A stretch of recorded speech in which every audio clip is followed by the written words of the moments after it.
बिस्मिल्लाहिर्रहमानिर्रहीम। अस्सलाम वालेकुम माय यूट्यूब फैमिली, कैसे हैं आप सब लोग। आज की वीडियो बहुत ही यूज़फुल होने वाली है। इस स्ट्रेनर को आपने फ्राइंग में तो अक्सर इस्तेमाल किया होगा, लेकिन आज इसको इस्तेमाल करके मैं आपको लहसुन छीलने का ऐसा तरीका बताऊंगी जो कि आपकी कुकिंग को बिल्कुल आसान बना देगा।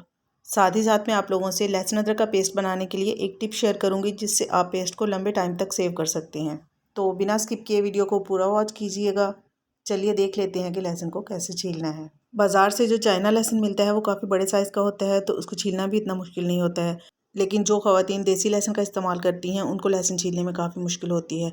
ये वीडियो उनके लिए बहुत ही यूज़फुल होने वाली है। इस ट्रिक से वो देसी लहसुन को भी मिनटों में छील सकती हैं। सबसे पहले आपने लहसुन का ये वाला हिस्सा इस तरह से छुरी से काट के अलहदा कर देना है। उसके बाद सारे लहसुन को किसी खुले बर्तन में डालकर हल्का सा टॉस करके उसके एक्स्ट्रा छिलके जो हैं वो अलहदा कर देने हैं। मैंने यहाँ पर तकरीबन आधा किलो देसी लहसुन लिया है। इसके एक्स्ट्रा छिलके वगैरह निकाल कर मैंने इसको अच्छे से साफ़ कर लिया है। तो चलिए देख लेते हैं अब लहसुन को कैसे छीलना है। सबसे पहले हमने फ्लेम को ऑन कर लेना है। इसके बाद स्टेनर में थोड़ा सा लहसुन डालकर आपने इस तरीके से उसको फ्लेम के ऊपर रख के हल्के हल्के टॉस करते जाना है। तकरीबन 15 से 20 सेकंड आपने स्टेनर को इसी तरीके से फ्लेम के ऊपर रख के हल्का हल्का टॉस करना है। इस लहसुन को हम एक खुले बर्तन में डाल देंगे। दोबारा से इसी तरीके से लहसुन लेंगे, उसको हल्का हल्का टॉस करेंगे और दोबारा से उसको वापस उसी बर्तन में डाल देंगे। तो बाकी के सारे लहसुन के छिलके भी मैंने इसी तरीके से जला लिए हैं। अब ये थोड़ा सा ठंडा भी हो चुका है। तो नेक्स्ट स्टेप में हम इसके ऊपर 1 खाने का चम्मच गंदम का आटा डालेंगे। अच्छा, एक बात मैं यहाँ पर आपको बताती चलूँ कि छिलके उतारने में आटे का कोई काम नहीं है। आटा सिर्फ इसलिए डाला जाता है कि छिलके उतरने के बाद वापस से दोबारा लहसुन के साथ ना चिपके। तो नेक्स्ट स्टेप में लहसुन को कपड़े में डालकर हाथ के साथ हल्का हल्का इस तरीके से मसलना है। तकरीबन 3 से 4 मिनट तक आपने ये प्रोसेस करना है। तो सारे छिलके बहुत ही आसानी से उतर जाएंगे। तो देखिए यहाँ पर मैं आपको दिखाती हूँ कि तकरीबन सारे लहसुन के छिलके ही उतर चुके हैं, लेकिन अगर कोई थोड़ा बहुत रह भी जाए तो हम उसको बाद में साफ़ कर सकते हैं।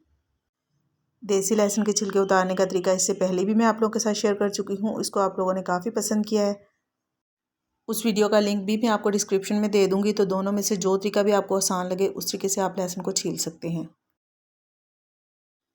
तो देखिए यहाँ पर मैंने लहसुन को धोकर ड्राई कर लिया है। अभी हल्की सी नमी बाकी है, तो अभी हम इसको और ड्राई होने देते हैं।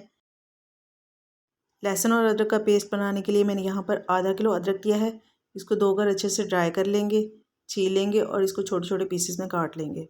बकरीद के दिनों में लहसुन अदरक के पेस्ट का इस्तेमाल हमारे खानों में काफ़ी ज़्यादा होता है। तो अगर इस तरीके से हम लहसुन और अदरक का पेस्ट बनाकर पहले से रखेंगे तो हमें कुकिंग में काफ़ी आसानी हो जाएगी।